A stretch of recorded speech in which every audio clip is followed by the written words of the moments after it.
தகுதி இருந்தும் தடையா இருக்கே இந்த நீட்டு. அப்ப ஒரு முடிவு பண்ணுங்க, வாய் நிறைய விஜயண்ணான்னு நம்மள மனசார கூப்பிடுற இந்த பெண் பிள்ளைங்களோட கல்வி வாழ்க்கைன்னு எல்லாத்திலும் ஒரு நிரந்தர பாதுகாப்பை ஏற்படுத்தணும்.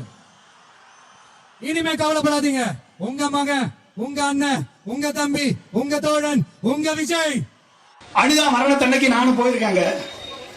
நானே, திருமாவளவன், சீமான் எல்லாரும் போயிருந்தோம். விஜய் வந்திருந்தாரு. நாங்கெல்லாம் அனிதா மரணத்தை பார்த்து தொடர்ந்து நீட்டுக்காக எதிர்த்து குரல் கொடுத்து இன்னைக்கு வரைக்கும் போராடிட்டு இருக்கோம். ஆனா விஜய் வந்து அது ஒரு பிசினஸ் ஆப்பர்ச்சுனிட்டியா பார்த்தாரு. ஆளாதான் இருப்பேன், எப்பவுமே அப்படிதான் இருப்பேன். அனிதா மரணத்துல இவ்வளவு பெரிய பிசினஸ் ஆப்பர்ச்சுனிட்டி இருக்கான்னு சொல்லி அரியலூர்லயோ பெரம்பலூர்லயோ நினைக்கிறேன், அவருடைய தேர்தல் அபிடவிட்டை போய் படிச்சு பாருங்க.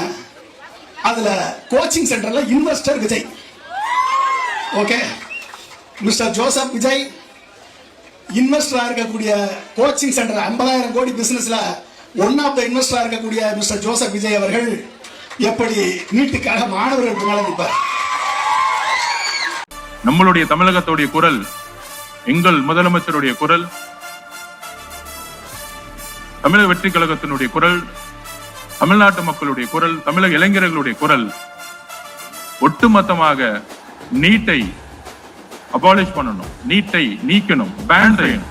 மாண்புமிகு திரு மோடிஜி அவர்களே